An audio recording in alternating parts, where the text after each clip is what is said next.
banyak dana nasabah itu ditransaksikan ke perusahaan terafiliasi, contohnya dibelikan jet, dibayarkan yak, bahkan dibayarkan untuk operasi plastik, dibayarkan untuk kecantikan, untuk suntik, untuk macam-macam, sampai ke situ. Itu artinya tidak murni dilakukan bisnis bisnis layaknya sebuah koperasi.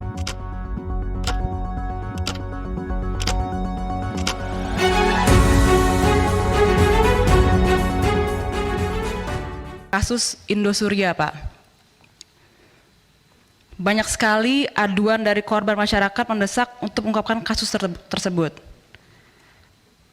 Maka dari ini saya ingin mencoba untuk breakdown lagi, Pak, terkait kasus simpan pinjam Indosuria, di mana kejanggalan pertama yang terjadi adalah KSP Indosuria menyampaikan laporan keuangan, tidak menyampaikan laporan keuangan sejak tahun 2019. Kemudian di tahun 2020 terjadi gagal bayar yang dialami oleh sejumlah nasabah. Lalu di tahun 2020 juga sejumlah nasabah menerima surat dari KSP yang menyatakan uang mereka yang berada di deposito tidak bisa dicairkan, Pak. Dan nasabah mulai mengeluh, lalu berikutnya beberapa nasabah kemudian mulai membuat laporan polisi secara mandiri ataupun kolektif. Dan menurut data dari Kejagung, Pak, kerugian yang didapat dari hasil laporan analisa PPATK sangat besar, mencapai 106 triliun. Di sini PPATK pun sudah mengungkapkan adanya penemuan tindak pidana pencucian uang. Dana yang dihimpun dialirkan ke sejumlah anak perusahaan Indosuria, Pak, holding yang ada di sekitar 27 perusahaan. Selain ke anak perusahaan juga, aliran juga mengalir ke sejumlah perusahaan cangkang luar yang diduga terafiliasi dengan KSP Indosuria. KSP Indosuria juga diyakini telah membeli banyak aset dengan uang yang dihimpun, Pak. Padahal sebuah koperasi tidak seharusnya mengalirkan dana anggota keluar lingkaran keanggotaannya. Dari sini sudah jelas, Pak, ada hukum pidana, yaitu pasal 472 terkait penggelapan dan pasal 378 terkait penipuan, yang dapat dijerat pelakunya untuk mendapat hukuman yang sangat berat. Namun lagi-lagi terdakwa menemukan celah dan divonis bebas, menyebabkan kekecewaan yang begitu banyak oleh nasabah yang menjadi korbannya. Lagi-lagi, Pak, seperti ditontonkan kalau hukum kita ini main-main di Indonesia ini, Pak. Yang ingin saya tanyakan adalah, apakah di awal tahun 2020, Pak, PPATK sudah mengsinyalir adanya dugaan kasus ini ketika Indosuria tidak menyampaikan laporan keuangannya dan rapat anggota tahun 2019? Lalu yang kedua, Pak, jika demikian, apakah PPATK melakukan tindak pencegahan terhadap KSP Indosuria? Bentuk pencegahannya seperti apa? Mungkin PPATK dapat menjelaskan pertanyaan ini secara detail agar masyarakat dengan jelas dapat melihat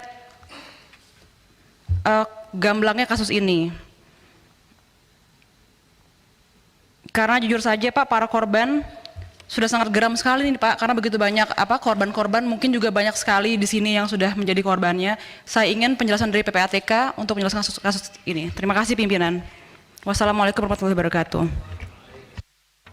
Lalu terkait dengan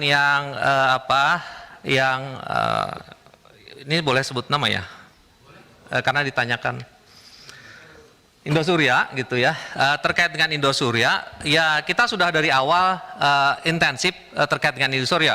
Tapi sebagai informasi di dalam forum yang baik ini, sebenarnya untuk bicara KSP koperasi itu PPATK sudah jauh mengikuti kegiatan koperasi, tidak hanya terkait dengan Indosuria.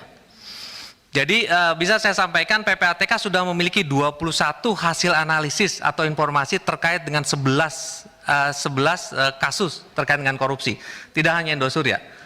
Dan PPATK menemukan dalam periode 2020 sampai 2022 saja itu ada 12 koperasi simpan pinjam dengan dugaan TPPU, termasuk yang sekarang ini. Jumlah dana bisa disampaikan ya.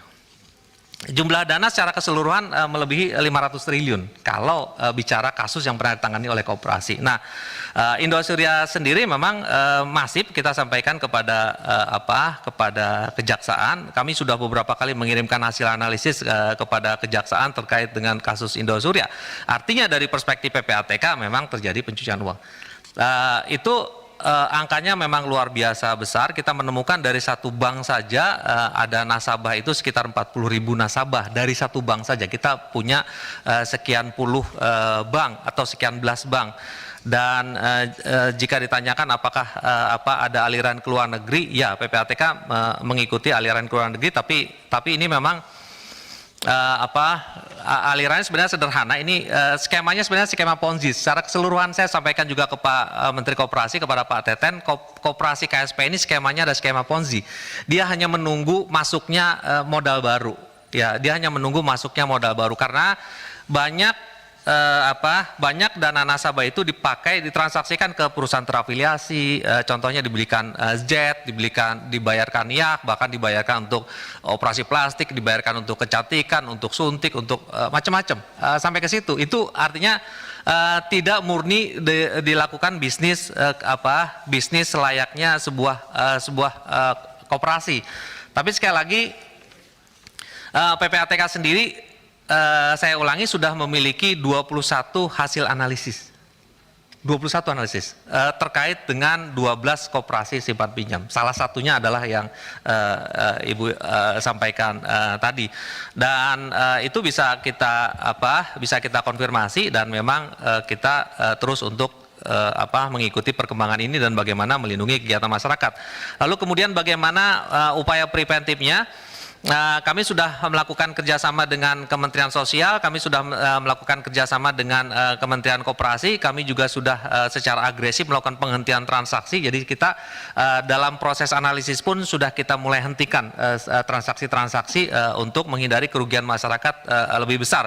Tapi sekali lagi, untuk mencegah kerugian masyarakat pada titik nol sangat tidak mungkin karena memang literasi masyarakat terkait dengan misalnya pinjol, judo dan segala macam itu saat ini masih bisa dikatakan masih lemah, sehingga memang keuntungan yang besar yang ditawarkan oleh para pelaku usaha dengan etikat buruk tadi itu membutakan para nasabah untuk kemudian mereka dengan ikhlasnya memberikan dana untuk investasi-investasi yang beresiko seperti itu.